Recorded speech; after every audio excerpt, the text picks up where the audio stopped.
Well, President Cyril Ramaphosa has requested a second presidential summit on gender-based violence and femicide.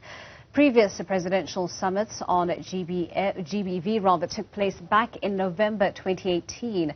This year's event comes at a time when summits and commissions are facing increasing criticism.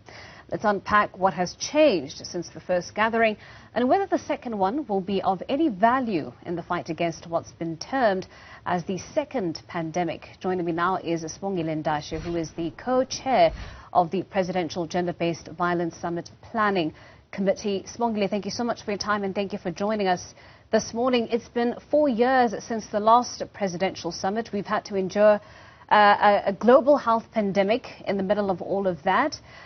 Talk to us about why you've decided to heed the president's call for a second presidential summit on gender-based violence and femicide. I mean, so thank you for having me first. And as you correctly pointed out, there is just a lot of fatigue around the number of summits and commissions that we've had in the country. So initially there was a lot of reluctance to even participate. The first summit, civil society had asked for that presidential summit, but we did not ask for this summit. But in the end, one of the things that sort of convinced us was that after the first summit, we had a declaration from that presidential summit in 2018, and then went on to develop this national strategic plan. And what was unfortunate was that the national strategic plan was adopted just right at the beginning of the COVID pandemic. So quite a number of people didn't hear about it, and so it kind of got lost in there. But this is a 10-year plan from 2020 to 2030. We are now at a quarter kind of mark at 2.5 years after the adoption of this plan. And there are quite a number of big line items, things that are very key to the implementation of the National Strategic Plan that have not been put in place.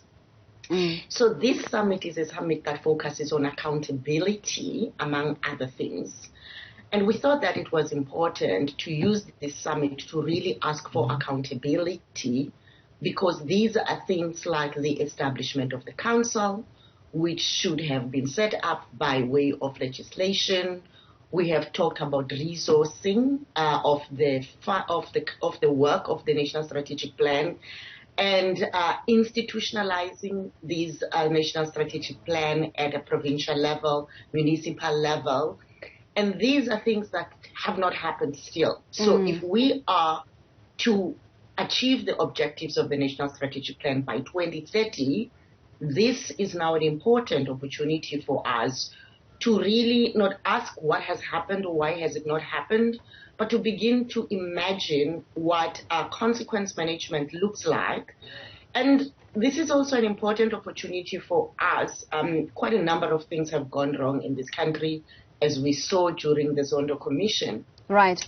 One of the things is... Before we get into that, Sibongile, I do want to talk about some of the key developments that we should have seen by now based on the National Strategic Plan on Gender-Based Violence and Femicide. One of those, as you've already mentioned, is the establishment of the National Council on Gender-Based Violence and Femicide. The bill was only gazetted just a little over a week ago.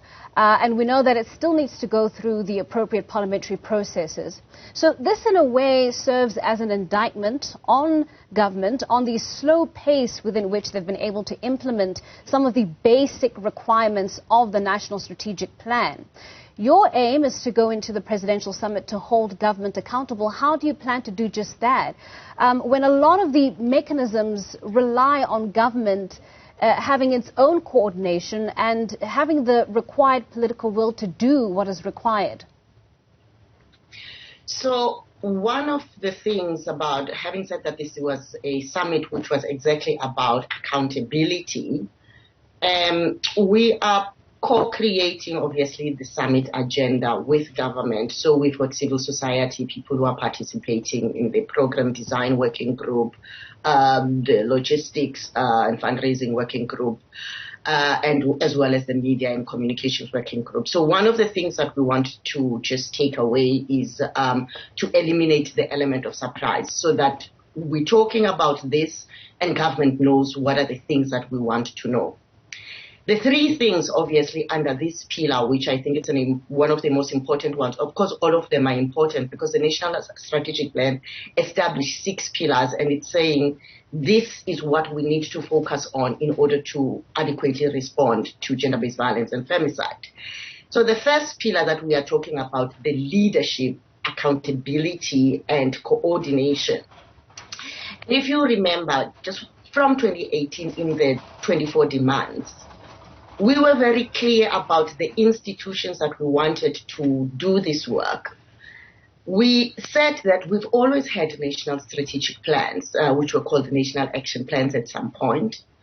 But before we developed this national strategic plan, we wanted to ensure that the things that cause the other national strategic plans are investigated, named, so that we don't have the same challenges.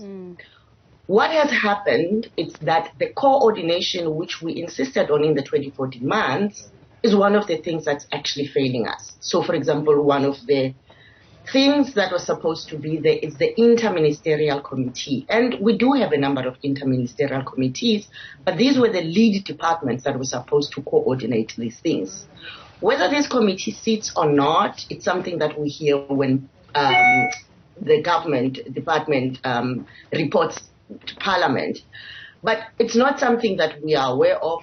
We don't see the minutes or even just the key things that they have agreed to, in order to go there. So what the summit is supposed to do, basically, we have developed clinics where we are going to have to sit and say, we know that this is what's supposed to have happened. We have indicators in the National Strategic Plan who are supposed to have done this, and we do know this because the NSP is very clear. Right. So the department, for example, has to adopt this legislation. Right. So what happened? Sibongile, we are pressed for time.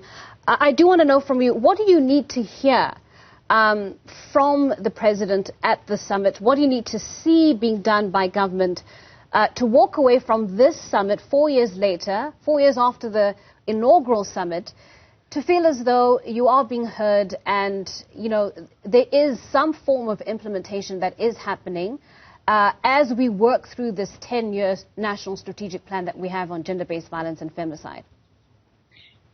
The objective of this summit from government's point of view is to demonstrate high-level commitment. And we are saying, with the information that we have, it is not possible to demonstrate high-level commitment because of all of the things that are supposed to have happened that have not happened. So we see this as an opportunity to jumpstart really the implementation of the National Strategic Plan. What will be important for us to hear is what's the consequence management? What happens to people who do not do the things that they are supposed to do? Because if the outcome is that people do understand what it is that they are supposed to do in the National Strategic Plan, and for whatever reason they are not doing it, then something has to happen. Secondly, we also want to know what is the fast track that we are going to put, in place, because we have lost 2.5 years. We do know that this government can pass legislation at a kind of breakneck speed. We saw this with the COVID regulations. So if government really wants to demonstrate high-level commitment, they need to do that. We have said that we need to resource this National Strategic Plan. We have talked about a 21 billion rand commitment. We need to see that from Treasury. We need to have very clear budgeting. Right. Sibongile, thank you so much for joining us on our program and talking to us about that presidential summit on gender-based violence and femicide. Let's get